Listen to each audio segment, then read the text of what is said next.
We are recording now.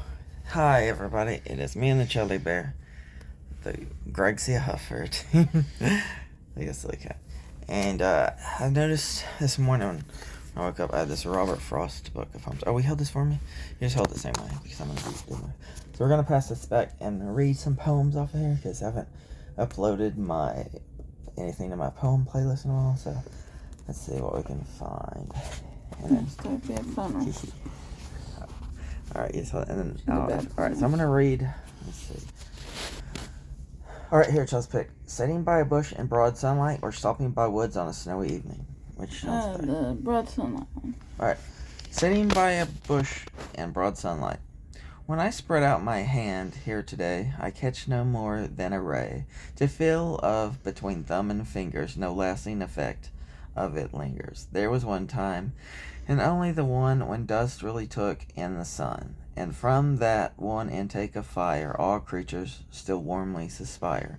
And if men have watched a long time and never seen sun-smitten slime again come to life and crawl off, we must not be too ready to scoff. God once declared he was true, and then took the veil and withdrew. And remember how final a hush then descended of old on the bush. God once spoke to people by name.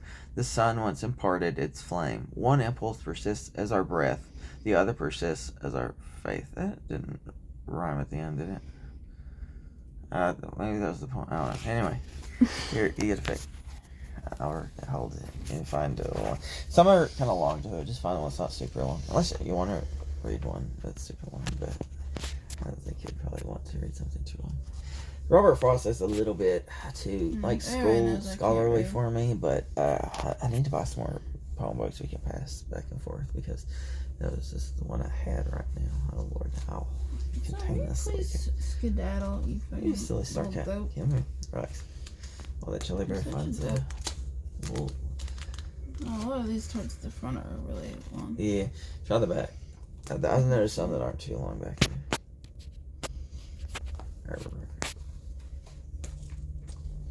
You silly star cat.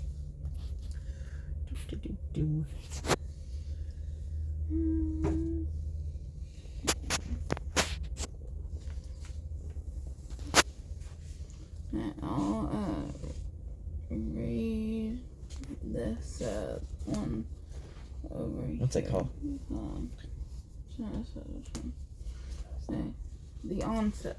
Yeah. I think it's a little bit longer than the one you read, but that's alright. I'll read another one longer in a minute.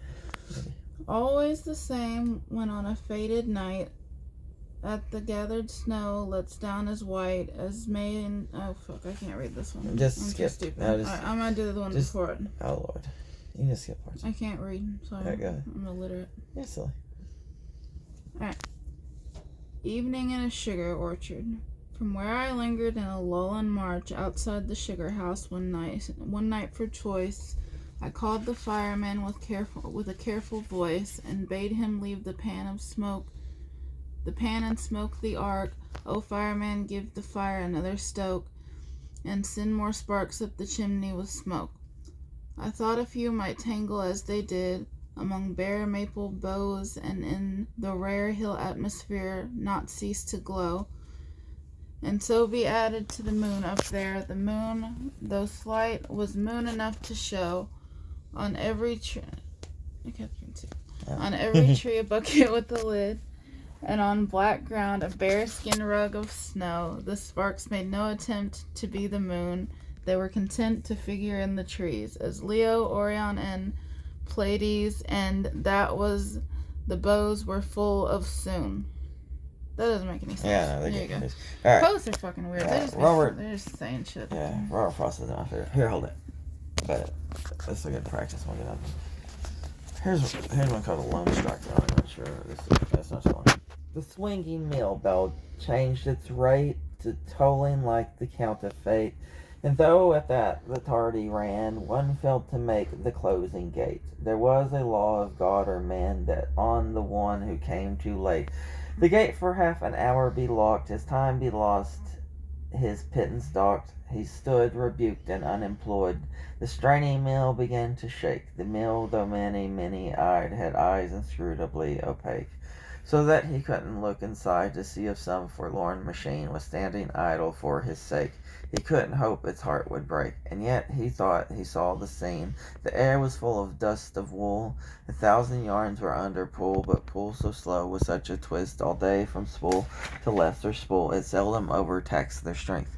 They safely grew in slender length, and if one broke by any chance, the spinner saw it at a glance. The spinner still was there to spin. That's where the human still came in. Her deft hand showed with finger rings among the harp-like spread of strings. She caught the pieces end to end, and with a touch that never missed, not so much tied as made them blend. Man's ingenuity was good. He saw it plainly where he stood, yet found it easy to resist. He knew another place, a wood, and in it tall as trees were cliffs, and if he stood on one of these, 'twould be among the tops of trees, their upper branches round him wreathing, their breathing mingled with his breathing. If he stood, enough of ifs. He knew a path that wanted walking. He knew a spring that wanted drinking, a thought that wanted further thinking, a love that wanted re-renewing. Nor was this just a way of talking, to save him the expense of doing. With him it boded action deed. The factory was very fine. He wished it all the modern speed, yet after all 'twas not divine. That is to say, 'twas not a church. He never would assume that he'd be any institution's need, but he said then and still would say, if there should ever come a day when industry seemed like to die because he left it in the lurch, or even merely seemed to pine for want of his approval, why, come get him, they knew where to search. There it is. You could just read the poem right after that one if you want to. 2 tramps in a mud time.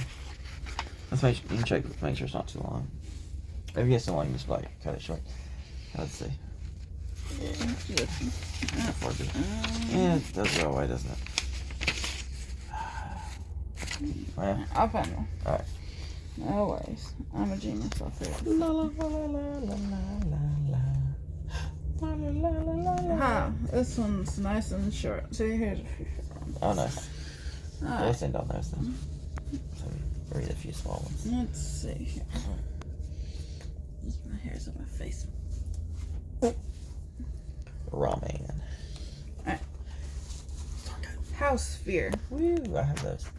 Domovoy. We have Domovoy. Allegedly. Shut that bird up on the. I know. What a scared sweet me. bird. It's fit in for poetry.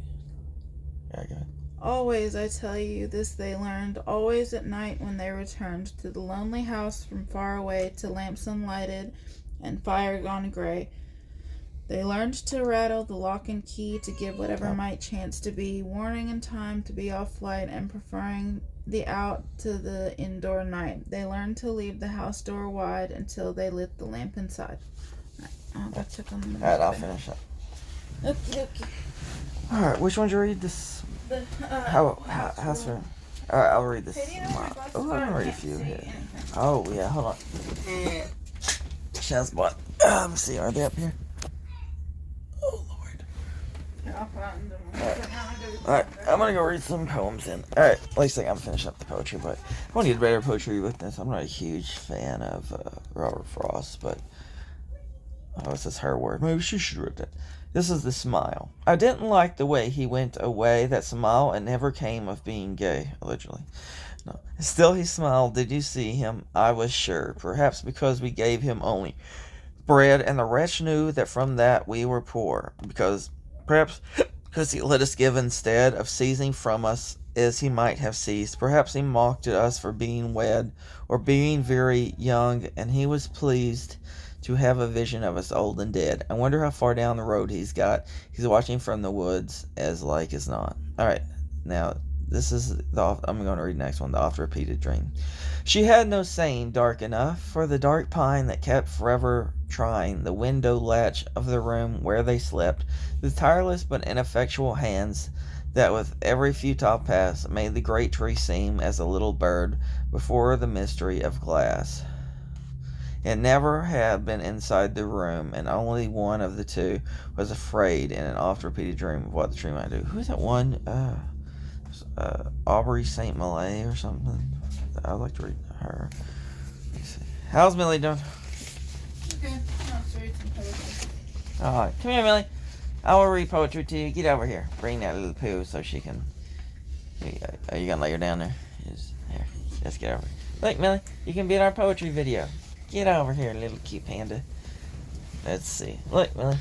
Look, there's the cute little angel. Oh, hi. There's a cute little angel. Look, let's read some poetry. This is the impulse. It was too lonely for her there, and too wild, and since there were but two of them, and no child. We have a child, though. She's a cute little poo over here.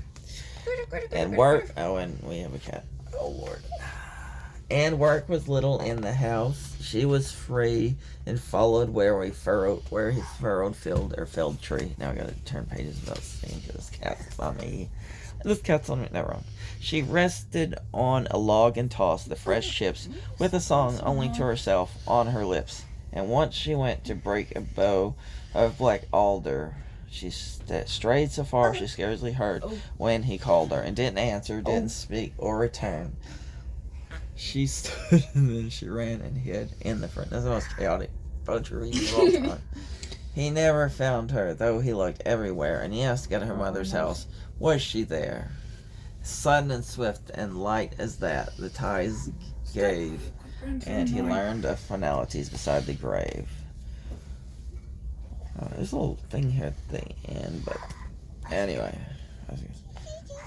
I'm going to read this little part of the poem. It's like a little thing here. It has sometimes been said that Frost is reticent to the point of impersonality, and that he has not given himself away in love poems. Nothing could be further from the truth.